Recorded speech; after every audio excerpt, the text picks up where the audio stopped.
Hello everyone, Prateek Jain this side. और हम लोग अभी क्लास 11 की फिजिक्स की सीरीज कर रहे हैं जिसमें हम क्लास 11 का पूरा सिलेबस करने वाले हैं, है ना। और तुम लोगों के लिए भाई, हम लोग अभी तक यूनिट्स एंड डायमेंशन कंप्लीट कर चुके हैं, एरर्स भी कंप्लीट कर चुके हैं। अब हम मेजरिंग इंस्ट्रूमेंट्स पढ़ने वाले हैं। ये हमारा एक तरह से फिजिक्स का पहला चैप्टर होता है जिसमें हम लोग स्क्रू गेज और वर्नियर कैलिपर पढ़ने वाले हैं। तो आज की क्लास में हम लोग स्क्रू गेज पढ़ेंगे और फिर अगली क्लास में वर्नियर कैलिपर पढ़ेंगे। तो आज का जो हमारा टॉपिक है ये अपने आप में इंडिपेंडेंट है। तो जिन लोगों ने पुरानी क्लासेस नहीं करी उनको भी बहुत हद तक 80-90% समझ में आ जाएगा, थोड़ा बहुत हो सकता है। बट बाकी इसके बाद क्या करना है भाई, जितनी भी पुरानी क्लासेस ली हुई हैं वो सारी भी क्लासेस जाओ। इसके बाद हम 12th भी करेंगे, चलो, आई होप मेरा ऑडियो और वीडियो सभी को क्लियर आ रहा होगा। अगर तुम्हारी तरफ से सबको सही है तो just do the thumbs up and I will know and will start the session, है ना। Hello everyone. तो देखो, हम लोग ये ऑलरेडी कंप्लीट कर चुके हैं, ये भी हम लोग कंप्लीट कर चुके हैं। ये हमने कल पढ़ा था सिग्निफिकेंट फिगर्स। आज हम करने वाले हैं screw gauge. This is what we are going to do today, okay, screw gauge. और कल हम फिर वर्नियर कैलिपर्स पढ़ेंगे। You are the best. Thank you बेटा, थैंक यू। चलो, तो चलो यार, देखो ये तुम्हारा वर्नियर कैलिपर होता है, राइट, है ना। खैर, वर्नियर कैलिपर के बारे में जो भी बातें हम कल करेंगे, आई होप सभी ने एटलीस्ट हाथ में तो पकड़ा होगा, सभी ने हाथ में स्क्रू गेज और वर्नियर कैलिपर पकड़ा होगा, ठीक है। And this is our screw gauge. ये जो डिवाइस दिख रहा है ना, अजीब सा छोटा सा screw gauge. Screw gauge is more precise device as compare to your vernier calliper, है ना। मैंने बताया लीस्ट काउंट, वर्नियर कैलिपर का लीस्ट काउंट जनरली तुम्हारा 0.1 mm होता है, और ये माइक्रोमीटर 0.01 mm, 0.001 mm, बहुत मतलब बहुत बारीक चीजों को कर सकता है। इसको अपन माइक्रोमीटर भी बोलते हैं। स्क्रू गेज को क्या बोलते हैं? माइक्रोमीटर। बहुत छोटा डिस्टेंस को भी मेजर कर सकता है। जब बहुत ही छोटी चीज को मेजर करना होता है हम माइक्रोमीटर का यूज करते हैं स्क्रू गेज को।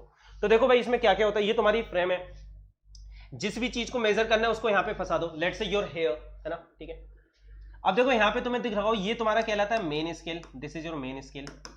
मेन स्केल मतलब अपना नॉर्मल स्केल जो मार्केट में आता है ना, अपना नॉर्मल स्केल 5, 10, 15 रुपए का।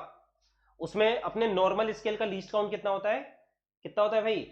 1 मिलीमीटर। 1 सेंटीमीटर को 10 पार्ट में डिवाइड करते हैं ना, अपना जो नॉर्मल स्केल होता है उसका लीस्ट काउंट होता है 1 मिलीमीटर या फिर 0.1 सेंटीमीटर, ठीक है। उसके अलावा ये एक और होता है, इसको बोलते हैं भाई अपन थंबल बोलते हैं, ना। इसको अपन बोलते हैं वैसे सर्कुलर स्केल। इसको क्या बोलेंगे? ये जो स्क्रू है ना, सर्कुलर, इसलिए इसका नाम स्क्रू गेज होता है। इसको बोलते हैं हम सर्कुलर स्केल। देखो, सर्कुलर स्केल पे भी कुछ रीडिंग है, ठीक है।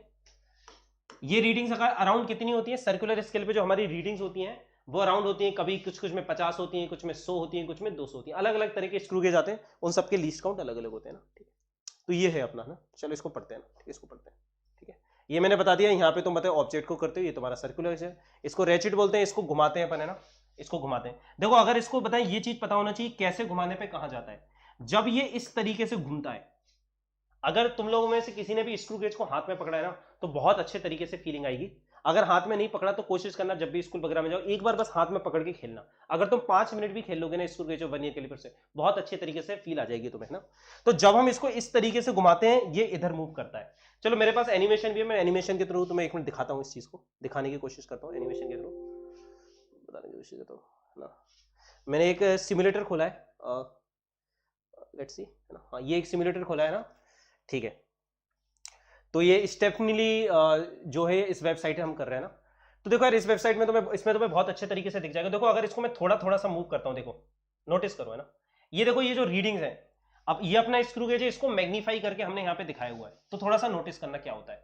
देखो, ये देखो रीडिंग्स नीचे जा रही हैं, मतलब हम स्क्रू गेज को ऐसे घुमा रहे हैं। स्क्रू ये आइडिया होना जरूरी है, तभी तुम्हें नेगेटिव पॉजिटिव जीरो एरर समझ में आएगा आगे जाके। देखो, जब हम स्क्रू गेज को ऐसे घुमा रहे हैं तो देख रहे हो ये इधर जा रहा है, मतलब जब इस तरीके से घुमाते हैं ये इधर जाता है। और अगर मैं अपोजिट कर दूं, अब देखो स्क्रू गेज ऊपर की तरफ जा रहे हैं, रीडिंग ऊपर की तरफ जा रहे हैं, मतलब हम ऐसे ऐसे पकड़ के घुमा रहे हैं इसको। जब हम इस तरह से घुमा रहे हैं तो ये हमारा स्क्रू यहां पे मूव कर रहा है। ये हमारा मेन स्केल है, ये हमारा सर्कुलर स्केल है। और देखो, इसी के साथ ये डिस्टेंस कम और ज्यादा हो रहा है हमारा, ये डिस्टेंस हमारा कम और ज्यादा हो रहा है, ठीक है। दिख रहा है क्या? ये वाली चीज दिख रही है? चलो आराम आराम से दिखाते हैं ना, आराम आराम से देखो भाई। देखो देखो, ये रीडिंग्स तुम्हारी नीचे जा रही है ना, मतलब जब तुम ऐसे घुमाते हो तो रीडिंग बढ़ रही है ना, 0 से देखो कहां तक। इसमें देखते हैं कितने अपने, देखते हैं इसमें अपने कितने हैं। देखो, इसमें 50 है। इसमें कितनी सर्कुलर स्केल डिवीजन है? तुम्हें दिख रहा है 50 है। देखो यहाँ पे 45, 46, 47, 48, 49, 50, इसमें टोटल 50 डिवीजन है। उसके बाद 0 वापस आ गया ना। ऐसे कुछ कुछ स्क्रू गेज में 100 डिवीजन होती है, कुछ में 200 डिवीजन होती है ना, ठीक है। तो इसको अपन जैसे जैसे घुमा रहे हैं, हल्का हल्का ऐसे ऐसे घुमा रहे हैं, तो देखो रीडिंग ऐसे में बढ़ रही है, 0 से 5 हुई, है ना। और ये इधर भी बढ़ रही है, देखो इधर भी बढ़ रही है रीडिंग, देखो ध्यान से, ये देखो शिफ्ट होता जा रहा है, थोड़ा थोड़ा सा शिफ्ट हो रहा है, देखो देखो नोटिस करो, हल्का हल्का सा शिफ्ट हो रहा है ये।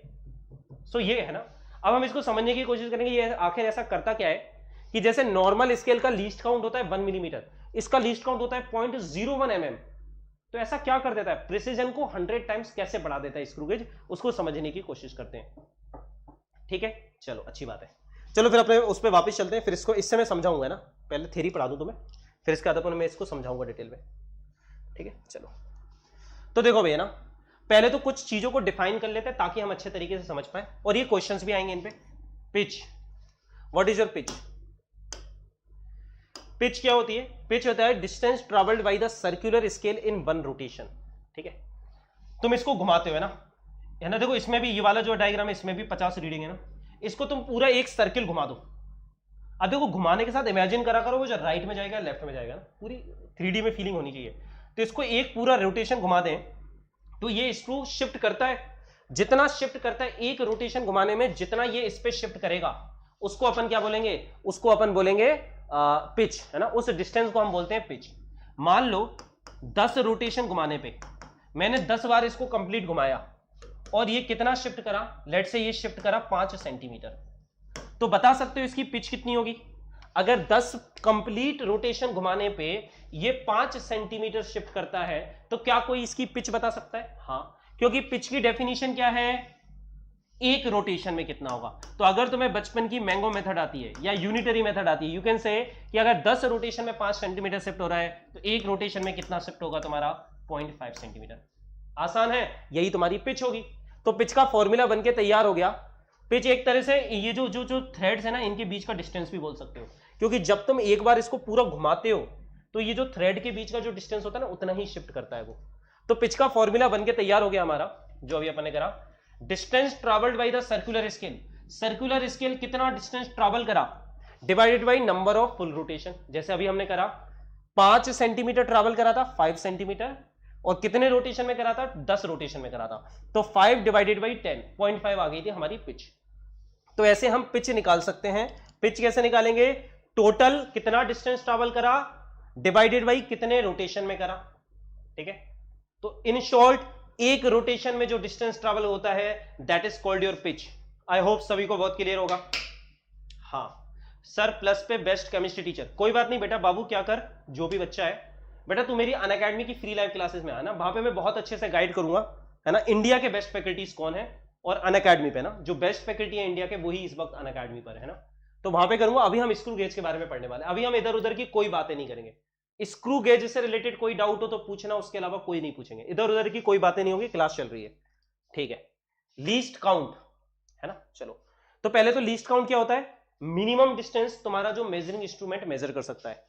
जैसे अगर मान लो अपने स्केल ऐसे होते नहीं है, अगर मान लो ऐसे होते तो इनका लीस्ट काउंट 1 सेंटीमीटर होता, पर मार्केट में जो स्केल आते हैं वो कैसे होते हैं, वो ऐसे होते हैं। मतलब इस 1 सेंटीमीटर को भी 10 पार्ट में डिवाइड कर देते हैं हम, तो इसका है ना, जो इस पे 2 लाइन बनी है उनके बीच का जो डिस्टेंस होता है ना, मिनिमम डिस्टेंस है ना, उतने ही तो ये मेजर कर सकते हैं इससे, है ना, इससे अपन इतनी तो मेजर कर सकते हैं। तो इसका लीस्ट काउंट हो गया 0.1 सेंटीमीटर या फिर 1 मिलीमीटर, है ना। जैसे मान लो किसी की रीडिंग यहां तक आ रही है, तो इस वाले को तो देख के अपन अंदाजे से बता पाएंगे भाई 2.6 2.7 है ना, पर इस वाले को देख के अपन एग्जैक्टली बता देंगे कितनी आ रही है कि 1 2 3 4 5 6 7 2.7। तो ये इसका लीस्ट काउंट ज्यादा है, इसका प्रिसीजन 10 टाइम्स ज्यादा है इस वाले से, इसलिए हमारे स्केल ऐसे होते हैं। पर इससे ज्यादा अपन डिवाइड करेंगे ना तो हम अपनी आंखों से देख नहीं पाएंगे, तो इसलिए अपन क्या करते हैं, अब इससे ज्यादा प्रिसीजन चाहिए, इससे ज्यादा छोटी वैल्यू कैलकुलेट करनी है, लीस्ट काउंट को इससे ज्यादा कम करना है, तो हम वर्नियर कैलिपर और स्क्रू गेज को यूज करते हैं। अब स्क्रू गेज वो काम कैसे करता है वो समझते हैं, है ना। तो लीस्ट काउंट समझ में आ गया, मिनिमम डिस्टेंस तुम्हारा जो एक डिवाइस मेजर कर सकता है। Least count of screw gauge क्या होगा तुम्हारा, तो देखो भैया ना, सोचो एक रोटेशन में जो डिस्टेंस ट्रेवल करता है उसको पिच कहते हैं, ठीक है। अब सोचो अगर उसके एक रोटेशन में 100 डिवीजन है, एक रोटेशन में 100 डिवीजन है, लेट से इन एग्जांपल ले लेते हैं, एग्जांपल लेके समझते हैं, चीजें एग्जांपल से समझ में आती है। Let say in one rotation there are 100 divisions, एक रोटेशन में तुम्हारी 100 डिवीजंस हैं। कौन सी division, circular scale division, circular scale पे डिवीजन बनी थी ना, अपन ने देखा था। चलो अच्छे से लिख देते पूरा, है ना, ताकि क्लियर हो जाए बिल्कुल। मान लो एक रोटेशन में तुम्हारी 100 सर्कुलर स्केल डिवीजन है ना, सर्कुलर स्केल डिवीजन है, ठीक है। तो देखो अभी तुम्हें फीलिंग आएगी लीस्ट काउंट होता क्या। मैं फॉर्मूला नहीं पढ़ाऊंगा, अपन फॉर्मूला निकालेंगे, अपन फॉर्मूला बनाएंगे, अपन पूरी फिजिक्स में फॉर्मूले क्रिएट करेंगे, अपन पढ़ेंगे नहीं, अपन क्रिएट करेंगे फॉर्मूले। तो भाई एक रोटेशन में 100 सर्कुलर स्केल है ना, और एक रोटेशन में कितना चलता है, एक रोटेशन में कितना चलता है, पिच के बराबर। लेट से एग्जांपल मान लो है ना, कोई भी हाइपोथेटिकल एग्जांपल मान लेते हैं। लेट से इसकी पिच है 0.5 सेंटीमीटर, मतलब एक पूरा रोटेशन घुमाने पे हमारा स्क्रू 0.5 सेंटीमीटर मूव करता है मेन स्केल पे। एक रोटेशन का मतलब कितने डिवीजन है, एक रोटेशन का मतलब 100 circular scale division, circular scale division short में लिख दिया ना, मतलब एक रोटेशन मतलब 100 सर्कुलर स्केल डिवीजन, मतलब 100 सर्कुलर स्केल डिवीजन जब घूमेंगे तो 0.5 सेंटीमीटर शिफ्ट करेगा। तो क्या बता सकते हो एक सर्कुलर स्केल डिवीजन घूमने पे कितना शिफ्ट करेगा, कोई बता सकता है क्या? बहुत डिफिकल्ट क्वेश्चन है, आई थिंक सेकंड या थर्ड क्लास में पढ़ते हैं। अगर 100 रुपीज में 0.5 मैंगो आ रहे हैं तो 1 रुपी में कितने मैंगो आएंगे। अगर भाई 100 सर्कुलर स्केल डिवीजन पे 0.5 सेंटीमीटर मूव करता है तो 1 सर्कुलर स्केल डिवीजन में कितना मूव करेगा, यूनिटरी मेथड 0.5 डिवाइडेड बाई 100, तो आ गया 0.005 सेंटीमीटर। यही तुम्हारा लीस्ट काउंट है। मतलब तुम समझ रहे हो, अगर एक डिवीजन, क्योंकि उस पर डिवीजन बनी हुई है, सर्कुलर स्केल पे डिवीजन बनी हुई है, अगर मैं उसको एक डिवीजन घुमा रहा हूं तो मुझे पता चल रहा है एक डिवीजन घूमने का मतलब है सर्कुलर स्केल, अगर एक डिवीजन घूमता है मतलब मेन स्केल पे सर्कुलर वो जो सर्कुलर स्केल है वो कितना शिफ्ट करेगा मेन स्केल पे, 0.005 सेंटीमीटर। मतलब now this is the least distance that you can measure. समझ में आ रहा है, कहां मेन स्केल का लीस्ट काउंट था 0.1 सेंटीमीटर और हमारे इस स्क्रू गेज का लीस्ट काउंट हो गया 0.005 सेंटीमीटर। तो लीस्ट देखो रिपीट नहीं कर पाएंगे बेटा कोमल अभी, है ना, आसान सी चीज है ना। देखो अगर तुम्हें कहीं कुछ डाउट आता है ना तो सबसे अच्छी बात होती है बेटा लाइव लेक्चर्स की कि इनकी रिकॉर्डिंग अवेलेबल होती है, तो रिकॉर्डिंग देख लेना। कई बार कुछ चीजों की 2 बार देखना जरूर पड़ सकता है पर कंसेप्ट बहुत अच्छे से क्लियर हो जाएगा ना। देखो टाइम बहुत लिमिटेड होता है हमारे पास, यूट्यूब क्लास में बहुत लिमिटेड टाइम होता है, तो बहुत अच्छे तरीके से हमको इसे यूटिलाइज करना है, ठीक है। तो हाँ तो चलो फिर से बता देते, कोई नहीं। एक रोटेशन में मान लो, ये अपन मान रहे हैं कि 100 डिवीजन है, हो सकता है 50 हो, कुछ स्क्रू गेज में 200 भी होती हैं, अलग अलग कंपनी अलग अलग तरीके बनाती है स्क्रू गेज, अलग अलग तरीके आते हैं। मान लो हमारे पास जो स्क्रू गेज है एक रोटेशन में 100 डिवीजन है और हमने अभी देखा था कि एक रोटेशन में 0.5 सेंटीमीटर शिफ्ट करा, इसको अपन बोलते हैं पिच। इसको अपन क्या बोलते हैं, पिच, अभी डिफाइन करा था। अगर एक रोटेशन में इतना कर रहा है, एक रोटेशन का मतलब कितने डिवीजन है 100, मतलब 100 डिवीजन में 0.5 सेंटीमीटर शिफ्ट कर रहा है, तो एक डिवीजन में कितना शिफ्ट करेगा।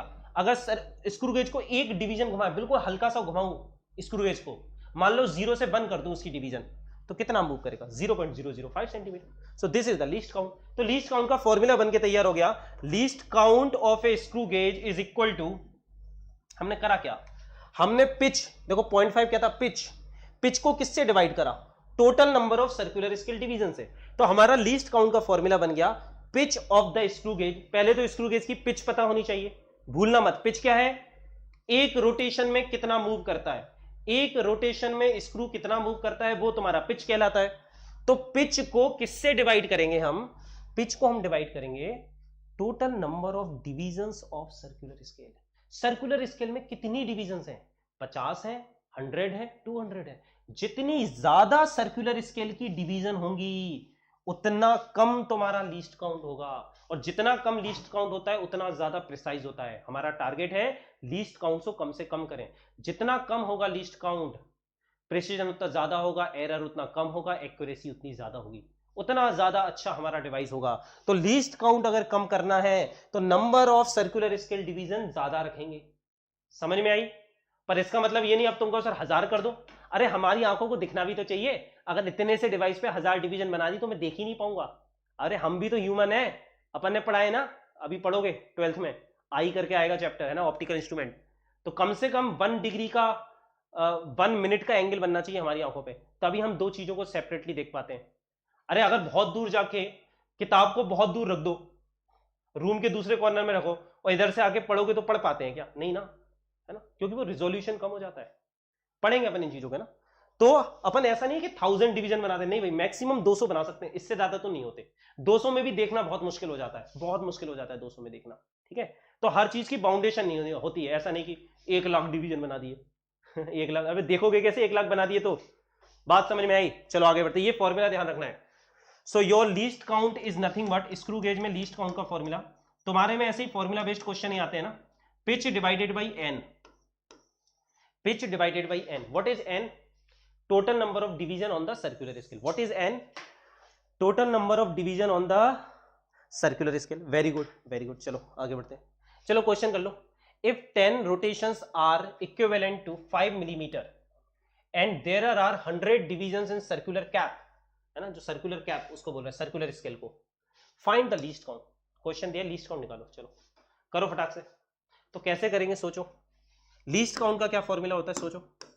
Least count is nothing but pitch divided by total number of division. Total number of division तो 100 दिए हैं, कोई दिक्कत नहीं है, तो P बाय 100, पर पिच तो दी नहीं है यार, अब क्या करें बताओ। लीस्ट काउंट का फॉर्मूला तो था पिच बाय एन, पर पिच तो हमको दी नहीं है, पर पिच निकाल सकते हैं, हमने पिच का भी फॉर्मूला पढ़ा है। पिच क्या होती है? What is pitch?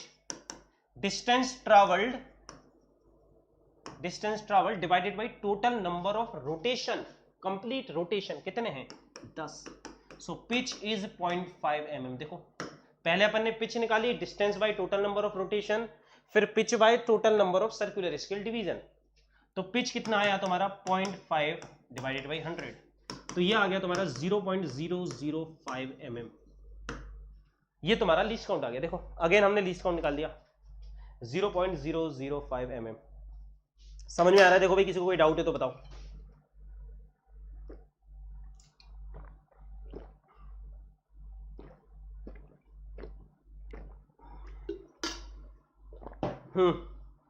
नहीं है डाउट, वेरी गुड।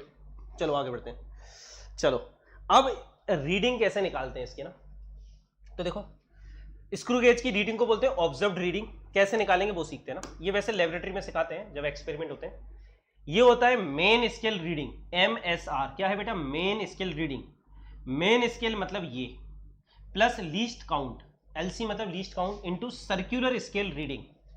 ठीक है, चलो अब कैसे निकाले है ना, main scale reading plus least count into circular scale reading. पहले तो ये फॉर्मूला याद रखना है, वर्नियर कैलिपर में भी सेम फॉर्मूला होता है, बस यहां पे वर्नियर स्केल रीडिंग आ जाती है, बस सर्कुलर स्केल की जगह वर्नियर स्केल आ जाएगा, बस बाकी सब सेम। तो कैसे निकालें? पहले तो मेन स्केल रीडिंग कैसे निकालेंगे, तो देखो ये है तुम्हारा main scale, this is your main scale. तो मेन स्केल रीडिंग कैसे निकालते हैं? देखो भाई, देखो ये काउंट करो 0 से 5, है ना, ये सेंटीमीटर चल रहा है, 0 centimetre, 5 centimetre, 1 centimetre, 2 centimetre, 3 centimetre, 4 centimetre, 5 centimetre, 6 centimetre, 7 centimetre, 8 centimetre. और देखो 1 सेंटीमीटर को भी 2 पार्ट में डिवाइड कर रखा है, मतलब ये 0.5 है, ये 1.5 है। इस मेन स्केल का लीस्ट काउंट 0.5, सॉरी 1 mm है, ये 0.5 mm है, सॉरी ये mm है ना, ये मिलीमीटर है, ये तुम्हारे मिलीमीटर है ना, सेंटीमीटर गलत बोलते, सेंटीमीटर तो बड़ा होता है, ये मिलीमीटर है ना, ठीक है। तो तुम्हारा ये 1 mm, 2 mm, 3 mm, 4 mm, 5 mm, 6 mm, 7 mm, 8 mm, ठीक है। और ये 0.5 अपन ने अपना नॉर्मल स्केल नहीं है, ये नॉर्मल स्केल को 10 पार्ट में डिवाइड करते हैं। जो मार्केट में स्केल आता है उसको 1 सेंटीमीटर को 10 पार्ट में डिवाइड करते हैं, इनने 1 सेंटीमीटर को 20 पार्ट्स में डिवाइड कर रखा है, इसको भी देखो 2 पार्ट में डिवाइड कर रखा है। तो देखो 8, और ये अगला क्या आएगा, ये नंबर 8.5।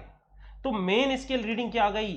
8.5 mm, है ना, यूनिट का भी ध्यान रखना, 8.5 mm। चलो फिर से बताते हैं मेन स्केल रीडिंग कैसे निकाली। देखो मेन स्केल रीडिंग का मतलब है कि तुम्हें मेन स्केल में कितनी रीडिंग दिख रही है, बहुत आसान है। देखो इसके पीछे का जो स्केल है वो तो स्क्रू ने छुपा लिया, इसके पीछे का स्केल मुझे नहीं दिख रहा, पर यहां तक देखो स्क्रू में तुम्हें लास्ट रीडिंग क्या दिख रही है, स्क्रू के लेफ्ट में क्या आ रहा है, देखो स्क्रू के लेफ्ट में लास्ट रीडिंग तुमको क्या दिख रही है। अगर ये वाली लाइन नहीं होती नीचे वाली, तो 8 mm लेते हम, तो हमारा होता है 8 mm, पर इन्होंने ये वाली लाइन भी बना रखी है, तो हमें नीचे वाली लाइन भी दिख रही है, वो है हमारी 8.5 mm। वो क्या है हमारी 8.5 mm। तो भाई मेन स्केल रीडिंग हो गई 8.5 mm। मेन स्केल इससे ज्यादा नहीं बता सकता, पर तुम देखो इसके आगे भी हल्का सा गैप है, उस गैप को हम कैसे कैलकुलेट करें? मतलब हम अंदाजे से बोल सकते हैं 8.6 होगा, 8.7 होगा, अंदाजे। पर यार साइंस की दुनिया में अंदाजे से काम नहीं होता, हमको एक्यूरेटली मेजर करना होता है। तो ऐसे नहीं अंदाजा लगा लो 8.6 हो गया, नहीं, मेजर करना है। वो कैसे मेजर करेंगे, वो काम ये स्क्रू करेगा। तो मेन स्केल रीडिंग समझ में आई? मेन स्केल रीडिंग मतलब मेन स्केल पे तुम्हें कितनी रीडिंग दिख रही है, बहुत आसान है main scale reading. Least count है ना। चलो तो मान लो इसमें 100 डिवीजन है ना, इसमें 100 डिवीजन है। मान लेते हैं इस स्क्रू गेज की पिच है, लेट से मान लो इस स्क्रू गेज की पिच है 1 mm है ना, और टोटल डिवीजन कितने 100, तो लीस्ट काउंट कितना हो जाएगा, पिच डिवाइडेड बाई n, तो 1/100, तो तुम्हारा लीस्ट काउंट आ गया 0.01 mm। देखो इसमें 100 डिवीजन है स्क्रू गेज में, तो इसका लीस्ट काउंट कितना आ गया 0.01 mm। इसकी पिच मैंने मान ली 1 mm। मैं तुम्हें क्वेश्चन दे रहा हूं, मान लो इसकी पिच है 1 mm, स्क्रू गेज पे लिखा आता है, बाकी स्क्रू गेज पे लिखा आता है, ठीक है। चलो तो सर्कुलर स्केल रीडिंग कैसे निकालते हैं? लीस्ट काउंट तो आ गया अपना, मेन स्केल रीडिंग हो गई अपनी 8.5 mm, least count is 0.01 sorry 0.01। ये दो चीजें तो निकाल ली अपन ने। देखो बिल्कुल आराम से चल रहे हैं, कोई जल्दबाजी नहीं है, हर एक बच्चे को समझ में आना चाहिए। Circular scale reading I think तुम्हें ऑलरेडी पता है। देखो इसको अपन बोलते हैं लाइन ऑफ ग्रेजुएशन। क्या बोलते हैं? Line of graduation. इसका क्या मतलब है? ग्रेजुएशन का मतलब क्या होता है भाई? रीडिंग मारना है ना, वाला नहीं, कॉलेज वाला ग्रेजुएशन नहीं, रीडिंग है ना, जिसके ऊपर अपन ने रीडिंग बनाई है, लाइन बनाई है ना, 0 1 2 3 4, इसको बोलते हैं ग्रेजुएशन करना है ना। तो इसको बोलते हैं line of graduation, main scale के बीच में होती है लाइन, ठीक है, इसको बोलते हैं लाइन ऑफ ग्रेजुएशन, जिसपे रीडिंग बनी है।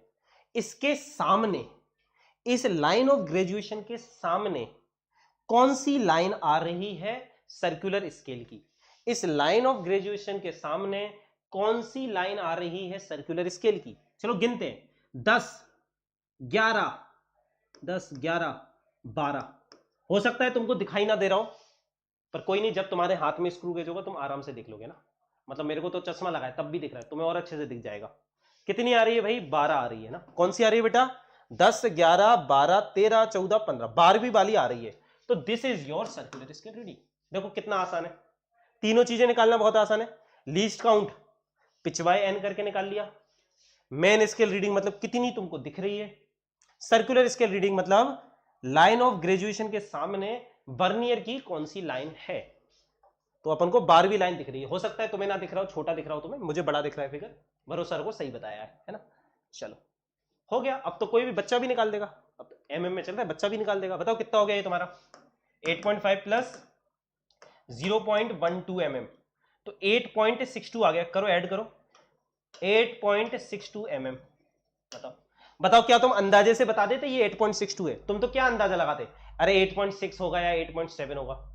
इसने कहा ना तो 8.6 है बेटा, ना 8.7 है, it is 8.62 mm। This is the power of screw gauge, है ना।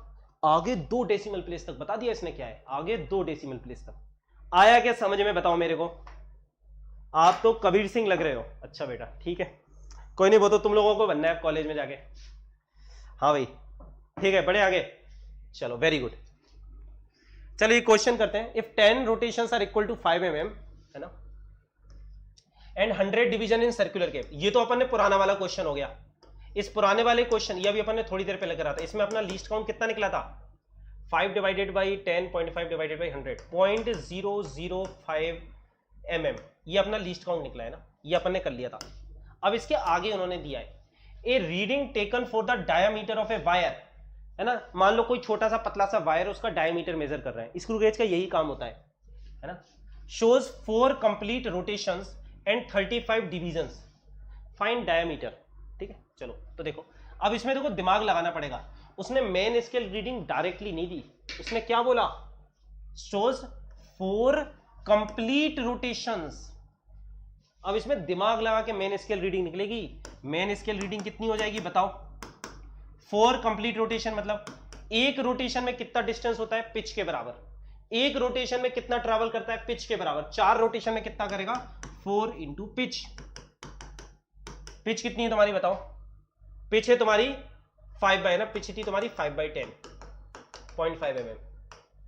तो करो भाई 4 इंटू 0.5 mm, तो तुम्हारा 2 mm आ गया। Your 2 mm, your main scale reading is 2 mm। ठीक है, चलो तुम्हारा फॉर्मूला क्या होता है? Observed reading is equal to main scale reading plus least count into circular scale reading. तो मेन स्केल रीडिंग आ गई 2 mm, लीस्ट काउंट कितना है तुम्हारा? 0.005 mm यहां से निकाल लिया। सर्कुलर स्केल रीडिंग उन्होंने दी हुई है 35 डिवीजन, 35 डिवीजन। कर लो अब इसको, हो गया खत्म, मल्टीप्लाई कर लो भाई, कितना आ रहा है? यही आ रहा है, चेक कर लेने एक बार है ना कैलकुलेशन। 2.175 mm। तो स्क्रू गेज में देखो 3 डेसिमल प्लेस तक बता दिया तुमने, 3 डेसिमल प्लेस की एक्यूरेसी के साथ तुमने आंसर दे दिया, 2.175 mm। थैंक यू बेटा आयुष। ठीक है तनु बेटा, एक बार रिपीट पे देख लेना, देखो यार टाइम बहुत लिमिटेड है ना, ठीक है। और भाई सारे बच्चे वीडियो लाइक कर दो है ना, वीडियो को लाइक कर दो फटाक से। चलो आगे बढ़ते हैं फिर है ना। जीरो एरर, अब देखो किसी भी डिवाइस को यूज करने से पहले उसका जीरो एरर निकालते हैं अपन है ना। तो जीरो एरर क्या होता है, चलो पहले समझ लेते हैं ना। एक मिनट जाओ, इसकी जरूरत नहीं पड़ेगी।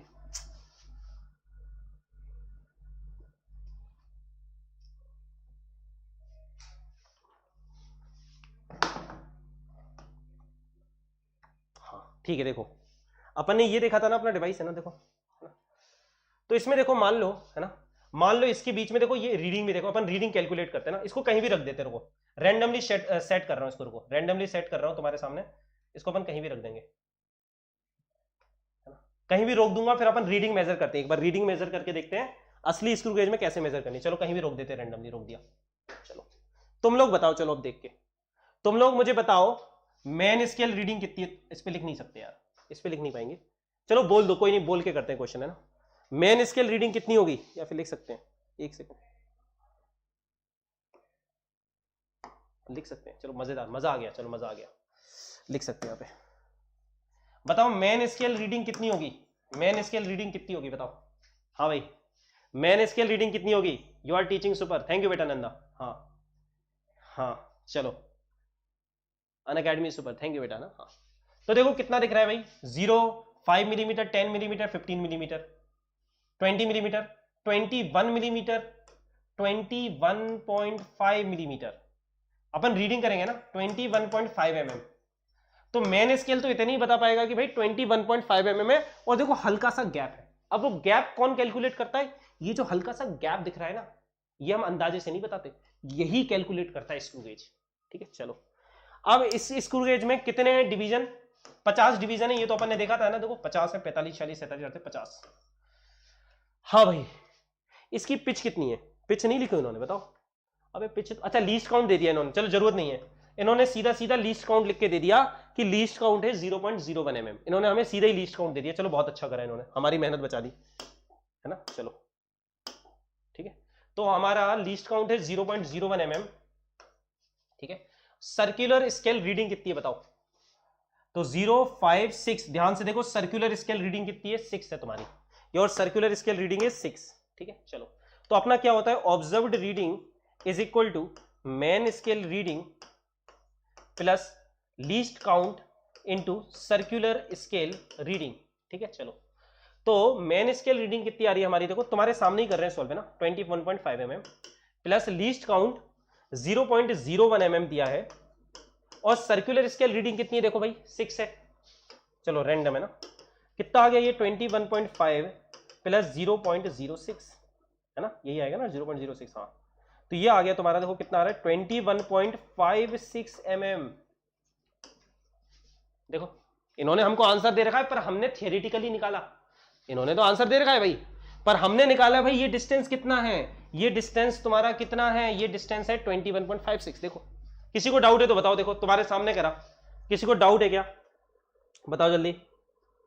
6 कैसे होगा समझ में नहीं है अभिलाषा, ये देखो भाई, ये तुम्हारी 0, देखो 0, 1, 2, 3, 4, 5, 6, 7, 8, 9, 10, ये पहले देखो ये तो नंबर लिख दिए। इस लाइन के सामने कौन सी लाइन है बताओ, इसको बोलते हैं line of graduation. Main scale की लाइन ऑफ ग्रेजुएशन के सामने जो लाइन होती है वो तुम्हारी कहलाती है सर्कुलर स्केल की, है ना। तो रीडिंग कौन सी है, इसके सामने कौन सी लाइन है, 6 नंबर की लाइन है, this is your circular scale reading. हाँ भाई आया, आया भाई समझ में, बताओ क्लियर है। ठीक है चलो बढ़े, फिर आगे बढ़े, चलो वेरी गुड है ना, आगे बढ़ते हैं, समय बर्बाद नहीं करना, आगे बढ़ना है तुरंत, इसको हटाना पड़ेगा। ठीक है चलो चलो आगे बढ़ते हैं। अब जीरो एरर क्या होता है ना, जीरो क्या होता है कि परफेक्ट इंस्ट्रूमेंट के जब तुम जॉज को क्लोज करते हो तो वो जीरो रीडिंग देता है। तो जो नया जीरो एरर कौन सा एरर होता है? देखो अपन ने पढ़े थे दो तरह के एरर होते हैं, रैंडम एरर होते हैं और सिस्टमैटिक एरर्स होते हैं। तो रैंडम एरर को अपन कैसे डील करते हैं वो अपन सीख चुके हैं। अब कुछ ऐसे एरर होते हैं जिनका हमें कॉज पता होता है, हमें पता होता है वो एरर्स कहां से आ रहे हैं, उनको एलिमिनेट किया जा सकता है। तो जीरो एरर एक ऐसा एरर है वो एलिमिनेट किया जा सकता है। ये कब आता है स्क्रू गेज में? नए स्क्रू गेज में ये एरर नहीं होता। जब तुम्हारा स्क्रू गेज नया आता है, यूज कर करके घिस जाते हैं, कई बार उसके जॉज घिस गए तो खराब हो गया भाई, तो गलत रीडिंग देगा। या फिर कई बार तुमने गिरा दिया तो मिस अलाइन हो गया, अलाइनमेंट खराब हो गया थोड़ा सा, तो गलत दे रहा है ना। तुम ये ऑब्जर्व कर सकते हो ना, एक स्क्रू गेज खराब करना पड़ेगा तुम्हें। नया स्क्रू गेज खरीदना 250-300 रुपए का आता है, 2-3 बार फेंकना खराब हो जाएगा, पर वो खराब स्क्रू गेज को भी यूज किया जा सकता है। ठीक है, उसमें फिर जो एरर आ रहा है उस एरर को हम पहले ही कैलकुलेट करते हैं। तो कैसे कैलकुलेट करते हैं वो देखते हैं ना। ठीक है, वो देखते हैं। देखो है ना, पहले तो देखो पता कैसे चलेगा कि जीरो एरर है या नहीं? पता कैसे चलेगा तुम्हें? पता कैसे चलेगा कि जीरो एरर है या नहीं? देखो कैसे पता चलेगा। अगर कोई जीरो एरर नहीं है तो जब तुम इस स्क्रू गेज के जॉज को क्लोज कर दोगे ना, ये जॉज होते हैं ना ऐसे, है ना। अरे मैं डायग्राम बनाने में भाई अच्छा नहीं हूं, डायग्राम पता नहीं कैसे बनता है। चलो समझ जाओ, भावनाएं समझ जाओ, है ना। जब अपन ने स्क्रू गेज के जॉज को क्लोज कर दिया, पूरा बंद कर दिया स्क्रू गेज को, तो मेन स्केल में कितनी रीडिंग आएगी? जीरो रीडिंग आएगी। अरे जब भाई स्क्रू गेज को बंद कर दिया, पूरा बंद कर दिया जॉज, मतलब उसके बीच में कुछ भी नहीं है, कुछ भी नहीं मतलब जीरो, तो उसको कितनी रीडिंग दिखानी चाहिए? जीरो दिखानी चाहिए। तो मेन स्केल में तुम्हें कुछ भी नहीं दिखेगा, देखो है ना, सिर्फ जीरो दिखेगा एक, और सर्कुलर स्केल का जीरो इसके साथ मैच करेगा। बहुत इंपॉर्टेंट है, सर्कुलर स्केल की रीडिंग भी जीरो होनी चाहिए। कंप्लीट जीरो के लिए मेन स्केल की रीडिंग भी जीरो होनी चाहिए, सर्कुलर स्केल की रीडिंग भी जीरो होनी चाहिए। तो जो तुम्हारी लाइन ऑफ ग्रेजुएशन है इसके सामने जीरो आना चाहिए। अगर इसके सामने जीरो आ गया मतलब सब सही है, मतलब तुम्हारा इंस्ट्रूमेंट खराब नहीं है। तो कभी भी स्क्रू गेज से जब अपन मेजरमेंट करते हैं उससे पहले हमेशा जो प्रोफेशनल होते हैं हमेशा क्या करते हैं? जीरो एरर को चेक करते हैं। फिर आज के जमाने में जरूरत नहीं पड़ती, आज के जमाने में डिजिटल स्क्रू गेज बहुत कुछ आ गया है ना, बहुत सारी चीजें आ गई, पर ठीक है ना। तो अगर ये ऐसा हो रहा है तो बिल्कुल सही है, इसमें कोई एरर नहीं है, तुम्हारा मस्त है इंस्ट्रूमेंट, कोई दिक्कत नहीं है। पर अगर तुमने गिरा दिया 1-2 बार तो फिर हो सकता है। तो अब जीरो एरर दो तरीके के आ सकते हैं, पॉजिटिव जीरो एरर और नेगेटिव जीरो एरर। तो वो क्या होते हैं, चलो उनको समझते हैं। मान लो तुमने जॉस को क्लोज कर दिया, उसको कितना दिखाना चाहिए था? जीरो दिखाना चाहिए था। तो मेन स्केल रीडिंग तो जीरो दिखा रहा है, ये देखो मेन स्केल रीडिंग तो जीरो दिखा रहा है, पर सर्कुलर स्केल रीडिंग जीरो नहीं दिखा रहा। कितनी दिखा रहा है सर्कुलर स्केल रीडिंग? जीरो। अब तुम्हें दिख नहीं रहा होगा, यहां पे छोटा सा है ना, 1 और 2। लाइन ऑफ ग्रेजुएशन के सामने कौन सी आ रही है? 2 आ रहा है। मतलब जब उसे जीरो रीडिंग देखो उस जॉस के बीच में कुछ भी नहीं है, फीलिंग नो फीलिंग, कुछ भी नहीं है, उसे दिखाना कितना चाहिए था? जीरो, पर जीरो दिखा नहीं रहा, मतलब एरर आ गया है, इंस्ट्रूमेंट में एरर आ गया है। जब उसके बीच में कुछ भी नहीं है तब भी वो दिखा रहा है। ऐसा कब होता है? हाँ भाई, ऐसा कब होता है? जब गिर जाता है, मिस अलाइनमेंट हो जाता है। तो यही इसका जीरो एरर है। इसमें जीरो एरर हो जाएगा प्लस लीस्ट काउंट, जो भी लीस्ट काउंट है इसका, into circular scale reading. Zero error हो जाएगा least count into circular scale reading. जैसे इस केस में मान लो लीस्ट काउंट है 0.01 mm, तो 0.01 इंटू 2 तुम्हारा जीरो एरर कितना हो जाएगा? 0.02 mm। मतलब जो चीज जीरो है उसको वो 0.02 बोल रहा है, मतलब वो हर चीज का डायमेंशन 0.02 mm ज्यादा दिखा रहा है, इसलिए इसको पॉजिटिव बोलते हैं। पॉजिटिव जीरो एरर मतलब जितना है उससे ज्यादा दिखा रहा है। तो अब हमको पता है हम कुछ भी कैलकुलेट करेंगे वो 0.02 mm ज्यादा दिखा रहा है, तो अपन क्या करेंगे? माइनस कर देंगे लास्ट में जाके। अब हम स्मार्ट है भाई, हम भी, हमें पता है ये ज्यादा दिखा रहा है, तो लास्ट में अब अपन जो भी मेजरमेंट करेंगे उसमें से जीरो एरर को माइनस कर देंगे। हाँ भाई ठीक है, चलो भाई टाइम हो गया ना, चलो करते हैं। नेगेटिव जीरो एरर मतलब उल्टा। देखो अगर तुम्हारा जीरो लाइन ऑफ ग्रेजुएशन के नीचे जा रहा है तो पॉजिटिव जीरो एरर होता है। अगर वो ऊपर चला गया, अगर वो ऊपर चला गया, देखो लाइन ऑफ ग्रेजुएशन यहां पर है और ये ऊपर चला गया है, ये ऊपर चला गया है ना, मतलब नेगेटिव जीरो एरर है। तुम बता सकते हो? देखो इसमें कौन सी रीडिंग आ रही है, चलो गिनते हैं। 0 1 2 3, ये 45 46, इसके सामने कौन सी रीडिंग आ रही है? 46। तुम्हें नहीं दिख रहा होगा पर मैंने देख के बताया, चिंता मत करो, 46 आ रही है। तो इसमें कोई बता सकता है नेगेटिव जीरो एरर कितना होगा? इसमें नेगेटिव होता है, मतलब जो चीज है नहीं उसका नेगेटिव डायमेंशन बता रहा है। ऐसा तब होता है जब तुम्हारे स्क्रूज घिस जाते हैं तो वो जरूरत से ज्यादा बंद हो जाते हैं। ठीक है, तो इसमें जीरो एरर तुम्हारा होगा अगर इसे एग्जाम्पल ले रहे हैं, लीस्ट काउंट कितना है 0.01 mm इंटू 46 नहीं करेंगे, सोच के देखो ये कितने रीडिंग आगे गया है। ये तुम्हारा 0 था, ये 1 2 3 4 50 है ना, ये 0 मतलब 50, 0 और 50 एक ही है यहाँ पे ना। तो देखो 4 रीडिंग ऊपर गया है, वो 4 रीडिंग 0.0 इंटू 4, तो जीरो एरर तुम्हारा -0.04 mm होगा इस एग्जाम्पल में। तो इसका फॉर्मूला क्या बनेगा, आई नो ये अभी समझ में नहीं आएगा, चलो फिर से समझाते हैं, कोई नहीं। देखो इसका फॉर्मूला ये होता है जीरो एरर का, नेगेटिव जीरो एरर का, माइनस पहले तो नेगेटिव है, least count into n minus circular scale reading, ये होता है इसका फॉर्मूला। नेगेटिव जीरो एरर में थोड़ा सा ध्यान रखना है। देखो ये समझो, अगर ये जीरो यहां पे होता तो परफेक्ट इंस्ट्रूमेंट बोलते, अब ये जीरो ऊपर चला गया, पर ये तुम्हें रीडिंग 46 दिख रही है, पर ये 46 रीडिंग ऊपर नहीं गया है भाई, ये ऑलरेडी 50 था, जीरो मतलब 50, 50 माइनस 46 करो, 50 माइनस 46 करो कितना 4, एन मतलब नंबर ऑफ डिविजन्स, कितनी डिवीजन है हमारे स्क्रू गेज में 50, सर्कुलर स्केल रीडिंग कितनी आ रही है 46, कितना वो ऊपर गया है, वो 4 रीडिंग ऊपर गया है भाई, 46 रीडिंग ऊपर नहीं गया, वो 4 रीडिंग ऊपर गया है। तो हम क्या करेंगे 0.01 इंटू 4, 0.04 मिलीमीटर। तुम तो सीधा ये वाला फॉर्मूला याद रख लेना, तुम्हारा कोई क्वेश्चन कभी गलत नहीं होगा। जीरो एरर कितना हो गया, minus least count into n number of circular scale division minus circular scale reading. ये किसके लिए ट्रू है भाई, ये किसके लिए ट्रू है ना, ये तुम्हारे नेगेटिव जीरो एरर के लिए ट्रू है। तो पॉजिटिव जीरो एरर में सीधे सर्कुलर स्केल रीडिंग से मल्टीप्लाई कर देंगे, नेगेटिव जीरो एरर में n minus circular scale reading से मल्टीप्लाई करेंगे। याद क्या रखना है, पॉजिटिव जीरो एरर में जीरो नीचे आएगा, जीरो रेफरेंस लाइन के नीचे आएगा, यहां पे जीरो रेफरेंस लाइन के ऊपर आएगा। और देखो नेगेटिव जीरो एरर का एक एग्जांपल और होता है, ये जरूरत से ज्यादा लेफ्ट में चला जाए, अगर स्क्रू घिस गए तो जरूरत से ज्यादा अगर ये लेफ्ट में चला गया, मतलब ये वाला जो जीरो होता है ना कई बार दिखता भी नहीं है, वो मेन स्केल के जीरो को भी कवर कर लेता है। तो ये एक तरीका है ये पता करने का कि नेगेटिव जीरो एरर है। पॉजिटिव जीरो एरर में जरूरत से ज्यादा राइट में रहेगा, तभी तो पॉजिटिव है, राइट रहना मतलब पॉजिटिव में पढ़ रहा है, लेफ्ट में आना मतलब नेगेटिव है ना, तो जरूरत से ज्यादा राइट में रहेगा। देखो इस कंसेप्ट पे नीट में तो नहीं आएंगे, पर जेई में एडवांस में आ जाते हैं अच्छे लेवल के क्वेश्चन, इंडिया आए हुए हैं इस तरह के क्वेश्चन, इस तरह के क्वेश्चन आए हुए हैं, ठीक है। नीट में तो बिल्कुल सिंपल आएंगे फॉर्मूला बेस्ड, ठीक है। तो एक्चुअल रीडिंग कैसे निकालेंगे, एक्चुअल रीडिंग कुछ नहीं है, actual reading is observed reading minus least count. इसके बाद जिस भी चीज को मेजर करना है उसको स्क्रू के बीच में फंसाएंगे, ऑब्जर्व रीडिंग निकालेंगे।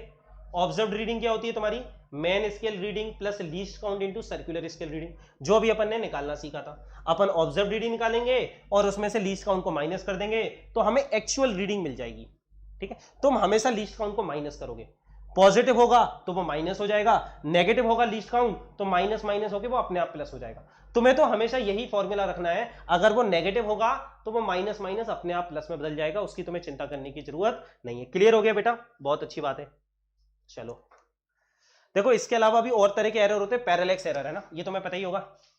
तुम अगर चाहते हो, अब देखो स्क्रू गेज तो सही रीडिंग बताएगा, पर तुम्हें सही रीडिंग देखना भी तो है, तुम्हें पता है ना। अगर मान लो ये स्क्रू है, अगर मैं ऐसे रखूंगा तो मुझे ऊपर की रीडिंग दिखेगी, अगर मैं ऐसे रखूंगा तो मुझे इधर की रीडिंग दिखेगी।